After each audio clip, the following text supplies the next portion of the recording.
Onivia, League of Legends highlights. A lot more engaged. Rather than winning the 1v1 matchup, you're looking for better team fights later on with the already strong follow-up damage you have. And if we look at T1's comp, there's a little bit of everything. You have some side laning threat with We've seen this so many times in the LCK. You make a rotation like this with a bot duo, and if you get a kill, amazing. If you don't, you're still going to get so much power on the Cephalius. What's the one thing that T1 always do? This. They go for early Herald with everyone. Because his teleport's almost coming up, they have so much vision control around this rig. T1 feel like they can play this tug-of-war game here, and there's just no real answer, unfortunately, on the side of EDG. You're not going to get anything out of this. You're not even going to be able to push those bottom plates anymore, and trading up once again here in the macro game for T1. Well, Flandre is now in trouble. The immediate flash in from Canna, and they just explode the chase. Flandre with no flash, no way out. Yeah, he used to Yumi, don't deal with it. Make cross-map plays, get the TF, and try the hard force. Whether that's going to be enough. Flash needs to be used, but no, it's going to be the stopwatch first. As that bullet time just to zone T1 away from their turret. Now the teleport's going to come through. Moonlight Vigil comes down from Gumayushi already. So much damage available to flash forward. The dash cannon as well from Canna, but now they're trying to turn it around. The Yumi, unfortunately, oh no, Mako tries to save his jungler, but instead throws his life away, and T1 wipe the team fight. Such a beautiful fight from T1. You have Kana on the flank on the left side there. He gets into a position to push, and then as soon as Edward Gaming push a little bit too far, he can teleport in. You've got that lockdown there. And Edward Gaming, they have a comp that can blow up single targets. They have a lot of burst damage. They have a lot of mobility. But if you actually get the jump on them first when they overextend, T1's composition has so much power. Now we're looking at a 4,000 gold lead. Also mind that one of them lose out a little bit, and they do commit, and they're so ready there with the Poppy Flash to punish. And now they're going to grab a second Drake here.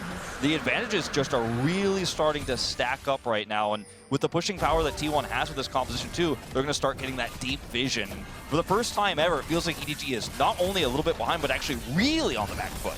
Yep. Now 4 members of T1 on the bottom side of the map. Flandre is going to be counter-pushing on the top side. So they are going to go turret for turret as far as those outers, but it might be inner turret falling down as well here for T1. As Ona's going to move on round the side. EDG, the rest of them getting into position as, oh dear, that is a very dead Lulu once again. As that is now, Moonlight Vigil to come. Destiny's going to come forward. Faker looking for his opportunity. Everfrost onto Viper, but not too much more. As there's the empowered Shock Blast. Faker still looking for it, as that's a very fast red card. As now the flash forward from Canna. They get the stun onto Flandre, and he is just dead. As soon as Ona gets there and presses W, there is no way out. Put some respect. Keep pushing forward. Put some respect in Kana's name. This guy is making big plays this game. Flash forward there once again. It's not over yet. Yep, the ulti to come through. His great stun card comes out from Faker. Joy in a little bit of trouble. Now the ulti is on cooldown. Scout flanking through the side, but T1 are not relenting. They're looking to take down this inhibitor turret. And there's the stun. The walk up and stun from Ona is now Scout's in trouble. Ona still pressing forward. Canna getting some damage down onto Viper, who has to get out of there. Scared for Viper there, but he is going to be all right. It's T1 in position. Faker finds the gold card. Everfrost, the chain CC is just too good. And with the Destiny, he can't go invisible. It's just impossible for the Talon to get himself out.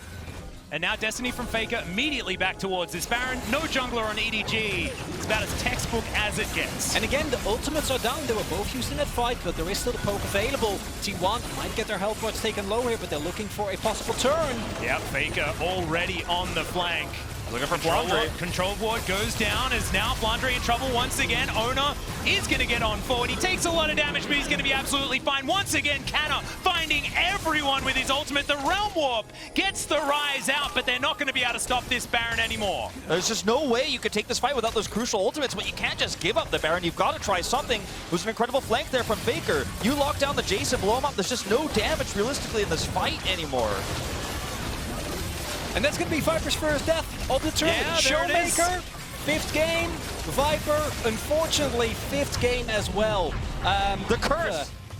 It's not a game, too, where as EDG you want to be giving over Mountain Soul Point when you're running this Jace, right? And even the bullet time don't have that vision. I think oftentimes they have not. They've played greedy. They've played like they're ahead when they're not. And it's going to be another inner turret down here. And there's no scaling argument to come back from. It's going to be a great combination of ultimates or a possible collapse.